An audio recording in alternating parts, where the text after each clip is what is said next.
Guys, so welcome to my everyday life as a farm boy. Tara, bisitahin natin yung building 3. As of now, hindi tayo pwede pumasok kasi may manok. And protocol namin dito is pag galing ka labas, downtime ka at least 3 days before ka pumasok ng isang building. So ako, as manager dito sa farm, si farm boy,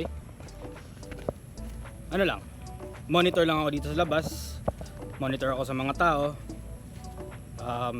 tapos kumukuha na lang ako ng info regarding sa mga chicken or mga chicks. Kumukuha na lang ako ng info galing sa mga tao ko. They send it via messenger or tumatawag sila or nagvi-video call sila pag may problema. At I'm on my way right now. Papunta ako ngayon sa control. Kasi galing naman tayo sa ano? Sa lima. Sa sila ka. Sa hig. Ito na. Ano naman yung control? Ito.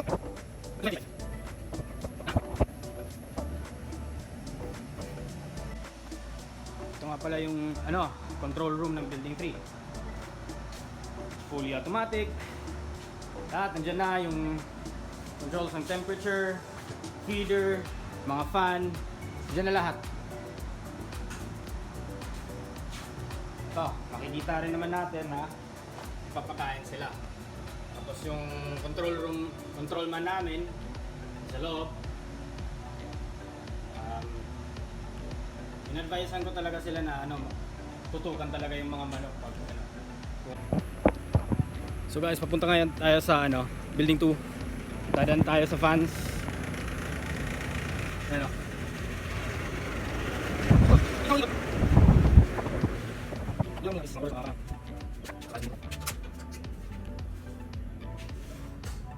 Ang building naman na to, yung design na to galing France pa. Mga Amerikano yung trabaho nito. Ito naman yung manok sa building 2.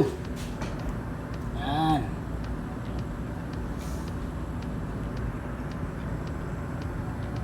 So kung makikita nyo, mas maluwag siya, no? Mas mataas yung ceiling niya.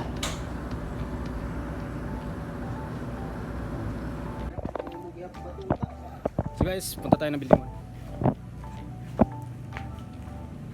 Ito yung pinakauna naming building. Dito si Papa nag-experiment sa lahat ng ano, designs, ano maganda, and maraming nangyari sa building na to.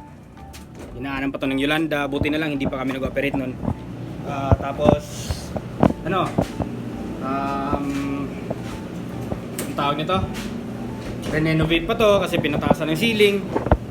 Tapos ito naman yung controller namin sa building 1. Die hard to. Masipag to si tatay, masipag yan. So guys, ito yung ano, ito yung itsura ng building 1 namin.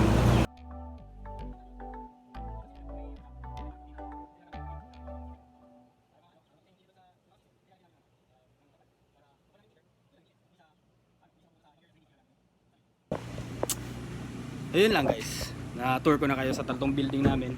If you have any more questions, feel free to ask.